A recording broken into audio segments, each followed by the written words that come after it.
Hello hello students.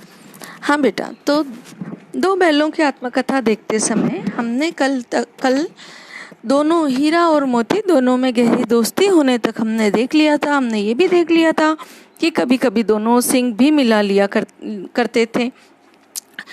आगे मुंशी जी बता रहे हैं कि विग्रह के नाते नहीं। विग्रह का अर्थ क्या होता है? अलग होना। विग्रह का अर्थ होता है अलग होना। तो केवल अलग होने के नाते से, अर्थात लड़ाई झगड़े के लिए नहीं, केवल विनोद के भाव से। विनोद का अर्थ होता है हंसी ठट्टा। मन मिलने के बाद जब हम एक दूसरे से विनोद करते हैं, उस भाव से हीरा और मोती एक दूसरे से सींग भी मिला लिया करते थे। आत्मीयता के भाव से जैसे दोस्ती में घनिष्ठता होती है, धोल धप्पा होने लगता है। धोल धप्पा का क्या अर्थ होता है? धोल धप्पा का अर्थ होता है जैसे आप भी अपने दोस्तों के साथ करते हो, थोड़ा पंजा लड़ा लिया, थोड़ा एक दूसरे को पैटिंग कर ली, थप्पे मार ली, और इस तरह से हीरा और मोती के बीच भी धोल धप्पा होने लगता है। इसके बिना दोस्ती कुछ फुसफुसी, कुछ हल्की सी रहती है ना। जैसे जिसके हम घनिष्ठ मित्र नहीं होते हैं, घनिष्ठ सखा या सखी नहीं होते हैं, उनसे हम हाय हेलो नमस्ते तक की बात करते हैं, फॉर्मल बात करते हैं, औपचारिक बात करते हैं। ऐसी दोस्ती पर अधिक विश्वास नहीं होता। पर जब दोस्ती घनिष्ठ होती है, गाढ़ी होती है, जितनी आत्मीयता होती है उतनी ही दोस्ती अनौपचारिक होती जाती है। और उसी प्रकार हीरा और मोती की दोस्ती भी अनौपचारिक थी। मुंशी जी बता रहे हैं कि जिस वक्त ये दोनों बैल हल या गाड़ी में जोत दिए जाते, गर्दन हिला हिला कर चलते, उस वक्त हर एक की यही चेष्टा होती, अर्थात कोशिश होती कि ज़्यादा से ज़्यादा बोझ मेरी ही गर्दन पर रहे। ये दोस्ती सच्ची मित्रता का प्रतीक होता है कि जब भी हम किसी बोझ को उठाते हैं, किसी विपत्ति आपत्ति को उठाते हैं, विपरीत परिस्थिति को उठाते हैं, तो हमारी एक सच्चे मित्र की कोशिश होती है कि ज़्यादा परेशानी, ज़्यादा विपदा किस पर आए? मुझ पर, और मेरा फ्रेंड जो है वो ईज में चले, अर्थात कंफर्टेबल रहे। उसी प्रकार इन दोनों की भी यही कोशिश होती थी। दिन भर के बाद दोपहर या संध्या को दोनों खुलते तो एक दूसरे को चाट चूट कर अपनी थकान मिटा लिया करते। नांद में खली भूसा पड़ जाने के बाद दोनों साथ उठते, साथ नांद में मुंह डालते और साथ ही बैठते थे। एक मुंह हटा लेता तो दूसरा भी हटा लेता था। नांद का अर्थ क्या होता है? नांद का अर्थ वह जगह होती है जिसमें जानवरों को चारा डाला जाता है। तो इस प्रकार लेखक कह रहे हैं कि दोनों में इतनी घनिष्ठ मित्रता थी कि जब शाम को उनको हल से या गाड़ी से खोल देते तो एक दूसरे को चाट कर अपनी थकान मिटाते, और जब नान में खली या भूसा, मतलब खल या भूसा, उनका चारा जो डाला जाता था वो एक साथ उठते, एक साथ ही चारा खाने के लिए नान में मुंह डालते, और एक अगर मुंह हटा लेता तो दूसरा भी मुंह हटा लेता था। संयोग की बात है, झूरी ने एक बार गोई को ससुराल भेज दिया। गोई का अर्थ क्या है? गोई का अर्थ है जोड़ी। गोई का अर्थ क्या है बेटा? गोई का अर्थ है जोड़ी। किसकी जोड़ी? बैलों की जोड़ी। तो झूरी ने एक बार गोई को ससुराल भेज दिया। बैलों को क्या मालूम वे क्यों भेजे जा रहे हैं? अच्छा, बैलों ने क्या समझा?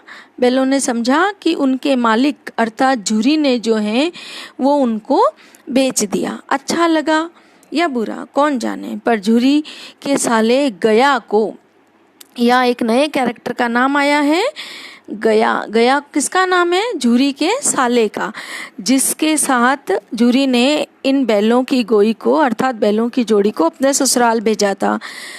गोई को घर तक ले जाने के लिए दांतों पसीना आ गया। देखिए यहाँ एक मुहावरा आया है, दांतों पसीना आना, अर्थात बहुत मेहनत लगना। दांतों पसीना आने का मतलब क्या हुआ? बहुत मेहनत लगना, बहुत मशक्कत करना।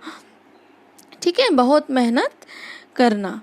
दांतों पसीना आ गया, और पीछे से अब गया क्या करता? उन्हें पीछे से हाँकता तो दोनों दाएं बाएं भागते।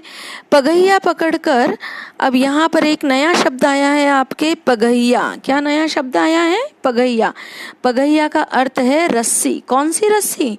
जिससे बैलों को बांधा जाता है। ऐसी रस्सी को पकड़कर जब आगे खींचता तो दोनों पीछे की ओर जोर लगाते, मतलब पूरे बल से अपने आप को पीछे की ओर खींचते, मारता तो दोनों, कौन मारता? गया जब बैलों को, हीरा मोती को मारता तो दोनों सींग नीचे करके हुंकारते। अगर ईश्वर ने उन्हें वाणी दी होती, देखिए है ना, बैल कैसे हैं? मूक प्राणी है। ईश्वर ने बोलने की शक्ति, वाणी की शक्ति सिर्फ किसको दी है? हम मनुष्य जाति को ही दी है। इसलिए मुंशी प्रेमचंद जब आत्मकथा लिखते हैं, तो चलो जब ये शब्द आया है पुनः, तो मैं आपको क्लियर करती हूँ कि साहित्य में आत्मकथा किसे कहते हैं। साहित्य में आत्मकथा जब हम अपनी बात अपनी आत्मा के द्वारा महसूस करे गए, अनुभव करे गए हर उस अनुभव को जब हम लिखते हैं तो उसे आत्मकथा कहते हैं। अब जानवरों के या कोई भी निर्जीव चीज को बोलने की क्षमता नहीं होती है, बोलने की शक्ति नहीं होती है। तो जब हम पूरे भावना में ओतप्रोत होकर किस परिस्थिति में सामने वाली वस्तु की भावना क्या हो सकती है, अगर मनुष्य की जैसे उसमें बोलने की शक्ति हो तो वो इस परिस्थिति को किस तरह से बखान करेगी। इन चीज़ों को जब मनुष्य अपने पेन से लिखता है, अर्थात इन शब्दों को, इन भावनाओं को जब मनुष्य कलमबद्ध करता है, तो उसे हम आत्मकथा कहते हैं, है ना। जैसे निबंध हम लिखते हैं, एक पेंसिल की आत्मकथा, किताब की आत्मकथा। तो किताब में तो बोलने की क्षमता है नहीं, पेंसिल में बोलने की क्षमता है नहीं, पुष्प में बोलने की क्षमता है नहीं। तो जब हम इनकी जीवनी देखते हैं, इनका ऑल ओवर लाइफ टाइम जब हम देखते हैं कि किस तरह एक फूल खिलता है, मुरझा जाता है, सुई से, भेदन से माला बनती है, किस किस काम में आता है। तो अगर पुष्प के पास वाणी की शक्ति होती, बोलने की शक्ति होती, तो पुष्प क्या कहता? पुष्प स्वयं को पुष्प समझकर जब हम इन सब बातों को कलमबद्ध करते हैं तो उसे हम आत्मकथा कहते हैं। तो इसी प्रकार मुंशी जी कह रहे हैं कि अगर ईश्वर ने उन्हें अर्थात बैलों को वाणी दी होती तो वो झुरी से पूछते, क्या पूछते? कि तुम हम गरीबों को क्यों निकाल रहे हो? हमने तो तुम्हारी सेवा करने में कोई कसर नहीं उठा रखी, अर्थात हमें आपकी सेवा करने में झुरी, हमें, हे मालिक, तुम्हारी सेवा करने में हमें कोई प्रॉब्लम नहीं। अगर इतनी मेहनत से काम न चलता था, आप हमसे कुछ और एक्सपेक्ट करते थे, तो तुम्हारी चाकरी में हमें मर जाना कबूल था और तुम हमसे और काम ले लेते। हम कभी दाना चारे की शिकायत भी हमने आपसे नहीं करी। तुमने जो हमें खिलाया वो हमने सिर झुकाकर खा लिया। फिर तुमने हमें इस जालिम के हाथों क्यों बेच दिया? क्यों? क्योंकि हीरा मोती को अभी तक लग रहा है कि उनके मालिक झुरी ने उन्हें बेच दिया है और इसीलिए नया मालिक गया जो है उन्हें लेकर जा रहा है। तो हीरा मोती के मन में ये विचार चल रहे हैं। संध्या के समय दोनों बैल अपने नए स्थान पर पहुंचे। दिन भर के भूखे थे, लेकिन जब नान में लगाए गए, अर्थात खाना खाने के लिए उन्हें जब ले जाया गया, तो नान में एक ने भी उसमें मुंह नहीं डाला। दिल भारी हो रहा था। दिल भारी होना, देखिए फिर से एक मुहावरा आया। दिल भारी होना अर्थात होता है बहुत दुख होना। दिल भारी होना का अर्थ क्या हुआ? बहुत दुख होना, ठीक है, बहुत दुख होना। दिल भारी हो रहा था। जिसे उन्होंने अपना घर समझ रखा था वह आज उनसे छूट गया था। यह नया घर, नया गांव, नए आदमी सब उन्हें बेगाने से लग रहे थे। बेगाने का अर्थ क्या होता है? बेगाने का अर्थ होता है पराये। बेगाने का अर्थ क्या होता है? पराये। तो सब उन्हें कैसे लग रहे थे? पराये से लग रहे थे। दोनों ने अपनी मुख भाषा में सलाह करी। जैसे कि हमें पता है कि बैलों के पास वाणी की शक्ति नहीं है, तो दोनों ने क्या किया? अपने मुख भाषा में एक दूसरे से सलाह करी। एक दूसरे को कनखियों से देखा। कनखियों से देखना मतलब बिना गर्दन को इधर उधर घुमाए अपनी नज़र की, अपनी आँखों की कोर से देखना, उसे कहते हैं कनखियों से देखना। और लेट गए। जब गांव में सोता पड़ गया, अर्थात सब लोग जब सो गए, तो दोनों ने जोर मारकर पगहे को तुड़ा डाले। पगहे अभी हमने पढ़ा था, बैलों को बांधने की जो रस्सी होती है उसे हम पगहे कहते हैं। तुड़ा डाले और घर की तरफ चले। पगहे बहुत मजबूत थे। अनुमान न हो सकता था कि कोई बैल उन्हें तोड़ सकेगा। पर उन दोनों में इस समय दूनी शक्ति आ गई थी। एक एक झटके से रस्सियाँ टूट गई। पगहे मतलब खूंटे को भी हम कह सकते हैं। तो दोनों ने खूंटे तुड़ा लिए, रस्सियाँ तुड़ा ली। जैसे कि हम जनरली ये अगर किसी ने उन पगहों को देखा हो, या हम जनरली हमें पता है कि बैलों को, गायों को कैसे पगहे पे बांधा जाता है, तो हम ये कदाचित ही अनुमान लगा सके कि किस प्रकार बैलों में इतनी शक्ति आ गई थी। पर जब संघर्ष करना होता है तो हमें असीमित शक्ति आ जाती है। जैसे कि हमने इस पाठ का परिचय जब पढ़ा था तो हमें पता था कि इस पाठ में क्या रिफ्लेक्शन हो रहा है, क्या प्रतिबिंब हो रहा है। हमारे आज़ादी की, स्वतंत्रता की लड़ाई जो है मुंशी जी इसके अंदर प्रतिबिंबित कर रहे हैं। तो यहाँ पर अगेन फिर से पुनः उन्हीं स्वतंत्रता की जो खुशबू है, सुगंध जो है क्रांतिकारियों में, किस तरह से स्वतंत्रता के प्रति असीम शक्ति आ गई थी और किस प्रकार उनसे इम्पॉसिबल से इम्पॉसिबल, असंभव से असंभव कार्य उन्होंने संभव कर दिखाए थे।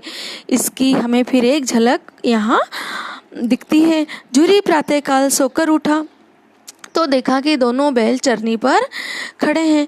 दोनों की गर्दनों में आधा आधा गराव लटक रहा है।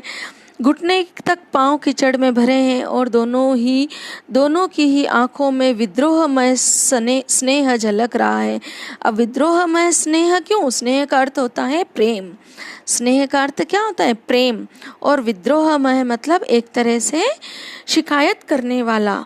थी ना शिकायत उनको कि हमारे मालिक ने हमें क्यों बेच दिया, ये जो शिकायत थी। तो वैसा विद्रोह में स्नेह जो है हीरा मोती के मन में झलक रहा था। झूरी बैलों को देखकर स्नेह से गदगद हो गया, दौड़कर उन्हें गले लगा लिया।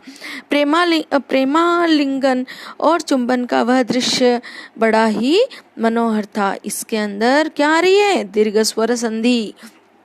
क्या शब्द बन रहा है? प्रेम धन आलिंगन। प्रेम धन आलिंगन ऐसा शब्द बन रहा है। प्रेम का अ और आलिंगन का आ। अ और आ में संधि हुई है और यहाँ पर हमें दीर्घ स्वर संधि का उदाहरण मिल रहा है। घर और गांव के लड़के जमा हो गए और तालियां बजा बजा कर उनका स्वागत करने लगे। गांव के इतिहास में ये घटना अभूतपूर्व न होने पर भी महत्वपूर्ण थी। बाल सभा ने निश्चय किया दोनों पशु वीरों को अभिनंदन पत्र देना चाहिए। कोई अपने घर से रोटियां लाया, कोई गुड़, कोई चोकर, कोई भूसी। सब बच्चे आ गए तो सब बच्चों की भाषा में क्या होनी चाहिए? वहाँ पर बाल सभा एकत्रित हो गई और जब कोई वीर कार्य होता है तो उन्हें क्या दिया जाता है? अभिनंदन पत्र। तो अब लिखा हुआ अभिनंदन पत्र का बैलों के लिए तो कोई अर्थ था नहीं। तो इस अभिनंदन पत्र को किस स्वरूप में दिया गया? बैलों को खाने के लिए रोटियां, गुड़, चोकर अर्थात आटा छनकर जो ऊपर छानस बचती है उसे हम चोकर कहते हैं, और कोई भूसी लाया। और इस प्रकार जो है वो बैलों को अभिनंदन पत्र के रूप में दिए गए। एक बालक ने कहा, अब जो बाल सभा जमी थी उनमें से एक बालक ने कहा, क्या कहा बेटा? ऐसे बैल किसी के पास नहीं होंगे, ऐसे बैल किसी के पास नहीं होंगे। दूसरे ने इस बात का समर्थन किया और कहा कि हाँ, इतनी दूर से चले आए। तीसरा बोला, बैल नहीं है, वे उस जन्म के आदमी हैं। मतलब पहले जन्म में क्या थे? आदमी थे, इसीलिए उनमें इतनी समझ है। इसका प्रतिवाद करने का किसी को साहस न हुआ। अर्थात सबसे बड़ी बात जो है तीसरे बालक ने बोल दी। अब इस पर और क्या बात बोले, ऐसा किसी को समझ में नहीं आया। झूरी की स्त्री ने बैलों को द्वार पर देखा तो जल उठी। झूरी की स्त्री का अर्थ है यहाँ पर झूरी की पत्नी ने, झूरी की पत्नी। उसने बैलों को जब द्वार पर देखा तो वो जल उठी। अब जल क्यों उठी? क्यों उसे बुरा लगा, गुस्सा आया? बोली, कैसे नमक हराम बैल है, एक दिन वहां काम न किया, भाग खड़े हुए। कहाँ काम न किया? गया। गया कौन था? झूरी का साला अर्थात झूरी की पत्नी का भाई। और इसलिए झूरी की पत्नी को बड़ा गुस्सा आया कि मेरे भाई के यहाँ काम करने के लिए भेजा था, वहाँ काम तो किया नहीं और भाग आए। झूरी अपने बैलों पर यह आक्षेप न सुन सका। आक्षेप का अर्थ होता है आरोप। आक्षेप का क्या अर्थ होता है बेटा? आरोप। झूरी जो है अपने बैलों पर यह आरोप सुन न सका। और क्या कहा झूरी ने? नमक हराम क्यों है? चारा दाना न दिया होगा तो क्या करते। अर्थात झुरी को लगा कि बैल जो है स्नेह की भाषा तो इतनी शायद ही समझे, हो सकता है गया ने ढंग से चारा पानी न दिया इसलिए भाग आए होंगे। स्त्री ने रोब के साथ कहा, देखिए दुनिया में किसी भी स्त्री को अपने भाई के प्रति, भ्राता के प्रति कुछ कहा हुआ सहन होता है क्या? नहीं होता। और इसीलिए स्त्री ने बड़े रोब में कहा, क्या कहा, बस तुम ही तो बैलों को खिलाना जानते हो और तो सभी पानी पिला पिला कर रखते हैं। झुरी ने चिढ़ाया, चारा मिलता तो क्यों भागते। अब स्त्री को गुस्सा तो आया पत्नी को, झुरी के पत्नी को, कि मेरे भाई के लिए ऐसे कैसे कहा कि चारा न दिया होगा। इसलिए स्त्री ने कहा, हाँ हाँ बैलों की चिंता तो तुम्हें ही है, खाना पानी तो तुम ही दे सकते हो, बाकी तो सब पानी पिला के रखते होंगे, बाकी किसान थोड़ी ना है, बाकी को थोड़ी पता है बैलों को कैसे रखना चाहिए। ऐसे कहा तो झुरी ने फिर चिढ़ाया कि चारा न मिलता तो क्या करते, चारा मिलता तो क्यों भागते। स्त्री चिड़ी, भागे इसलिए होंगे, और फिर से जवाब दिया, क्या जवाब दिया कि भागे इसलिए कि वे लोग तुम जैसे बुद्धुओं की तरह बैलों को सहलाते नहीं, खिलाते हैं तो रगड़ कर जोतते भी हैं। अर्थात बैलों को जहाँ झुरी अपने मित्रों के समान, अपनी संतान के समान कार्य कराता था, उन्हें खूब स्नेह देता था बदले में, पर यहाँ पर झुरी की पत्नी कह रही है कि तुम्हारे जैसे दिन भर सहलाते नहीं है वो बैलों को, अगर दाना पानी खिलाते हैं तो बदले में उनसे खूब श्रम कराते हैं, खूब काम कराते हैं। ये दोनों ठहरे कामचोर, भाग निकले। अब देखूं कहाँ से खली और चोकर मिलता है, सूखे भूसे के सिवा कुछ न दूंगी, खाए चाहे मरे। अब जो गुस्सा है, गुस्सा परम सीमा पर पहुंच गया है, किसका, झुरी की पत्नी का, और कह रही है कि अब मैं इसे सूखे भूसे के अलावा और कुछ नहीं दूंगी, चाहे ये खाएं और चाहे बिना खाए ये मर जाएं। बैलों ने नान में वही हुआ। मजूर को कड़ी ताकीद कर दी गई। मजूर उनके यहाँ, झुरी के यहाँ काम करने आने वाला जो एक मजूर था, जो कुछ बाड़े का, खेती का, बैलों का आदि काम कर लेता था, उसको ताकीद दी गई, अर्थात चेतावनी दी गई। कहा गया स्ट्रिक्टली, क्या कहा गया, बैलों को खाली भूसा, सूखा भूसा दिया जाए और कुछ भी न दिया जाए। बैलों ने नान में मुंह डाला तो फीका फीका, न कोई चिकनाहट, न कोई रस, क्या खाएं। आशा भरी नजरों से, आंखों से द्वार की ओर ताकने लगे अर्थात देखने लगे। झुरी ने मजूर से कहा, थोड़ी सी खली क्यों नहीं डाल देता बे, अर्थात खल जो होती है ना, कपास की खल, तिल का तेल निकलने के बाद, मूंगफली का तेल निकलने के बाद जो बाकी पीछे बचा हुआ चोकर टाइप में होता है, उसको खल कहा जाता है। तो खली क्यों नहीं डाल देता। मालिकिन मुझे मार ही डालेगी। मजदूर ने क्या कहा कि मालिक, अगर मैं खली डाल दूंगा तो क्या होगा, मालकिन मुझे मार ही डालेगी। चुरा के डाला। अब देखो, झुरी में भी ज़्यादा प्रतिकार करने की क्षमता नहीं थी। मजदूर को धीरे से क्या कहा, चुरा के डाल के आ जा। न दादा, पीछे से तुम भी उन्हीं की सी कहोगे, अर्थात अभी तो मुझे कह रहे हो अपने बैलों के प्रेमवश कि चुरा के डाल के आ जाओ, और फिर जब मैं पकड़ा जाऊंगा तो किसकी भाषा बोलोगे, मालकिन की भाषा बोलोगे, और इसलिए मैं तो चुरा उरा के नहीं डालता। दूसरे दिन झुरी का साला जो है, कौन बताइए, नाम क्या पढ़ा था हमने, क्या पढ़ा था, गया। झुरी का साला क्या नाम पढ़ा था हमने, गया। फिर आ गया और बैलों को ले चला। अब की उसने दोनों को गाड़ी में जोता। 2-4 बार मोती ने गाड़ी को सड़क की खाई में गिराना चाहा, पर हीरा ने संभाल लिया। वह ज़्यादा सहनशील था। मोती कैसा था, मोती थोड़ा अधिक गुस्से वाला था। तो गाड़ी में जूत कर जब गया उन्हें ले जाने लगा, तो मोती ने क्या किया, मोती ने सोचा कि एक साइड में खींच लूं गाड़ी को और साइड में जो खाई है उसमें गिरा दूं गाड़ी को। हम तो गिरेंगे, कम से कम ये गया भी गिर जाएगा जो बार बार हमें ले जाना चाहता है। पर हीरा ने संभाल लिया क्योंकि उसमें अधिक सहनशीलता थी। संध्या समय घर पहुंचकर उसने दोनों को मोटी रस्सियों से बांधा और कल की शरारत का मजा चखाया। फिर वही सूखा भूसा डाल दिया। क्यों, क्योंकि कल जैसे वो छोड़कर चले गए थे, है ना, रस्सी तुड़ाकर भाग गए थे वापस झुरी के पास, तो गया को भी गुस्सा आया हुआ था और इसलिए सूखा भूसा डाल दिया। अपने दोनों बैलों को खली चुनी सब कुछ दी, और जो गया के पास अपने खुद के बैल थे, स्वयं के बैल थे, उनको अच्छा चारा दिया। दोनों बैलों का ऐसा अपमान कभी न हुआ था। जूरी इन्हें फूल की छड़ी से भी न छूता था, फूल की छड़ी से भी न छूना। देखिए फिर से एक मुहावरा आया है, अर्थात बिल्कुल भी परेशान नहीं करना हम कह सकते हैं, या तकलीफ नहीं देना, कभी परेशान नहीं करना, इस तरह से। उसकी टिटकार पर दोनों उड़ने लगते थे, मतलब उन्हें कभी मार कर बैलों को भगाने की जूरी को आवश्यकता नहीं हुई, क्योंकि स्नेह और प्रेम जूरी से जो मिलता था उसके बदले टिटकार करने का मतलब क्या, जैसे बैलों को भगाने के लिए आवाज निकालते हैं ना, इस तरह की। तो इस टिटकार पर ही जो है दोनों उड़ने लगते थे। यहाँ मार पड़ी, आहत सम्मान की व्यथा तो थी ही, पर उस पर मिला सूखा भूसा। एक तो क्या हुआ, एक तो अपमान किया गया और ऊपर से क्या मिला, ऊपर से सूखा भूसा मिला। तो इसलिए उन्होंने नांद की तरफ आंखें भी न उठाई। पहले ही तो अपमान से परेशान थे, ऊपर से खाना भी जब लजीज नहीं हो, मन के मुताबिक नहीं हो, तो भैया कौन खाए। दूसरे दिन गया ने बैलों को हल में जोता, पर इन दोनों ने जैसे पाँव न उठाने की कसम खा ली थी। अब हल में जोतना तो किसान के हाथ होता है, पर बैल चले न चले, मार खाके भी न चले, ये बैलों के हाथ में होता है। तो अर्थात बहुत जिद्दी हो गए हैं। वह मारते मारते थक गया, पर दोनों ने पाँव न उठाया। गया ने उन्हें खूब मारा। कहते हैं ना कि मार के आगे तो भूत भी भागते हैं, ऐसी कहावत सुनी होगी आपने।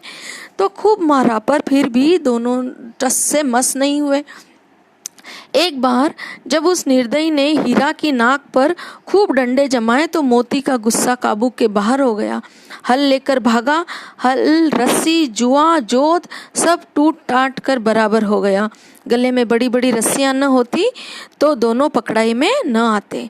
अपनी मार से तो मित्र फिर भी सहन कर गया, पर जब गया ने हीरा की नाक पर मारा तो मोती को बहुत गुस्सा आया। और वो जो हैं रस्सी, जुआ, जोत, ये सब किसान के टूल्स होते हैं जो खेती में काम लिए जाते हैं, ये सब लेकर भाग गया।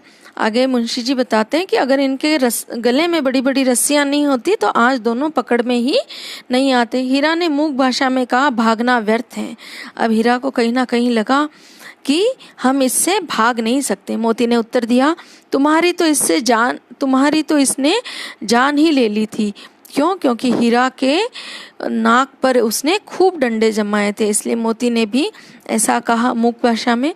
अब की बड़ी मार पड़ेगी, पड़ने दो, बैल का जन्म लिया है तो मार से कहाँ तक बचेंगे।